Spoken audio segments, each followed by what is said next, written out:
As a son of Sima Yi, Sima Liang was entrusted by his nephew, Emperor Wu of Jin, to act as a regent for his developmentally disabled crown prince. Throughout Emperor Huis' reign, there was constant internal fighting between regents, imperial princes and relatives for the right to control him. These civil wars and coups are known as the Wars or Rebellions of the Eight Princes, and Sima Liang is the first of the Eight Princes. Sima Liang was Sima Yi's fourth son, but the firstborn from his concubine Lady Fu. Sima Yi had 6 sons to concubines, and Sima Liang was probably the oldest. Being named as fourth son does not mean a strict birth order, but he was the eldest among his 4 brothers, Sima Zhou, Sima Jing and Sima Zhen, and was born between 211 and 227. Wei Guan was a famous military general, politician and calligrapher during his time, being a master of the cursive script. This shorthand style is faster to write than other styles, but it can be difficult to read for those unfamiliar with it. He was known for his rational thinking, and was a very reliable officer who was continuously promoted. Wei Guan was from Heidong Commandery born in 220, and his father Wei Ji was a high-ranking Wei official and marquis. He inherited his father's titles when he grew older, then became well known for his skills, so was continuously promoted. When the final Wei Emperor, Cao Huan, took the throne, Wei Guan became an official of justice under him and became known for his straightforward, logical thinking. While Sima Liang's older half-brothers, Sima Shi and Sima Zhao served as regents, he only served as a mid-level official.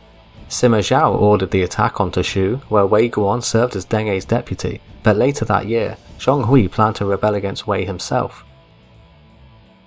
In continuing his steps of treason of creating distrust between Deng Ai and Sima Zhao, he had Wei Guan arrest his superior in the hopes he would fail and be killed, giving Songzhi the evidence he desired.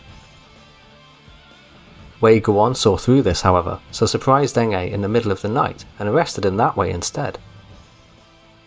When the actual rebellion got underway, Wei Guan pretended to be seriously ill, so Songzhi left him alone, but he appeared later after inciting and rallying the soldiers to end Songzhi's rebellion.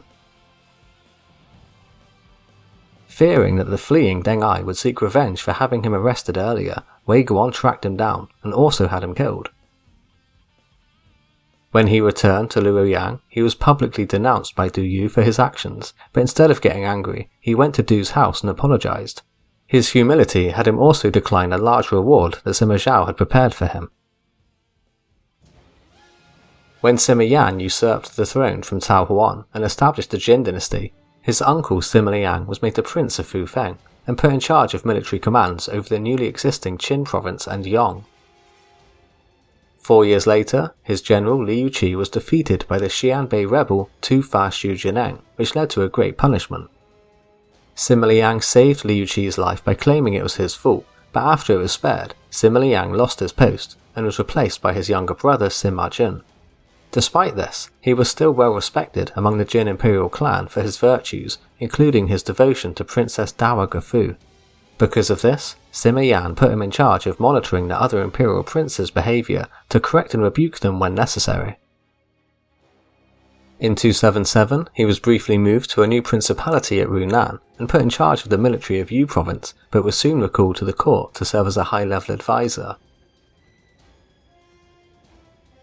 Throughout Emperor Wu's reign, Wei Guan continued to be an important official and general, serving in a variety of roles capably.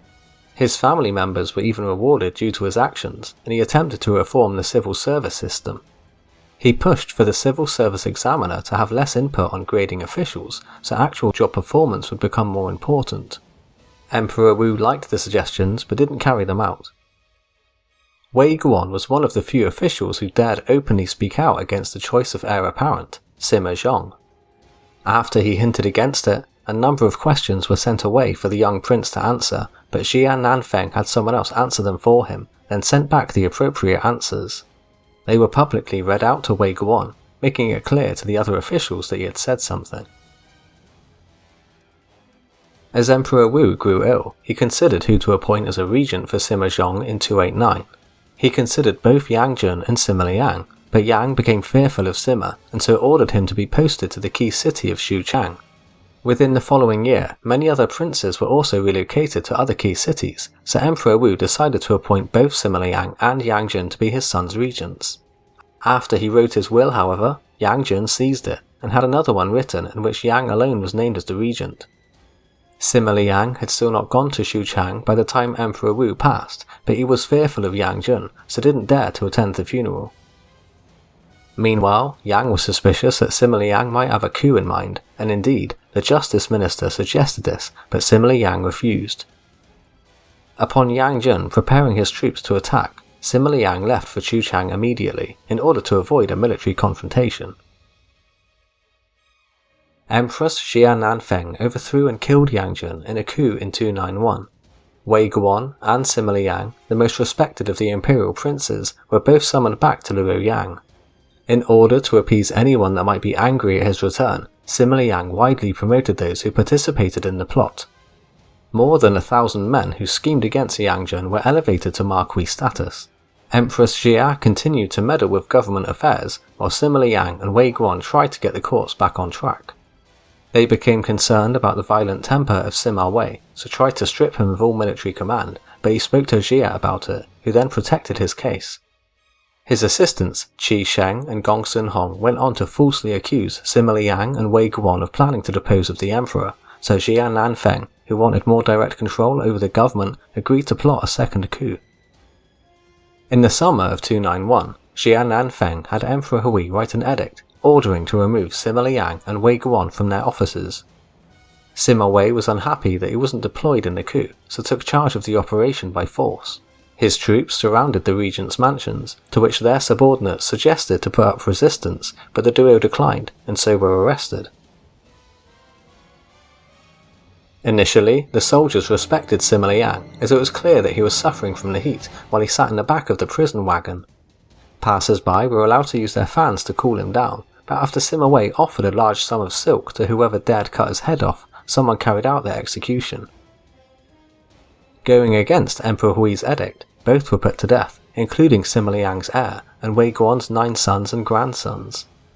Empress Xia in turn became concerned about Sima Wei's power, so falsely accused him of forging the edict, and also had him executed.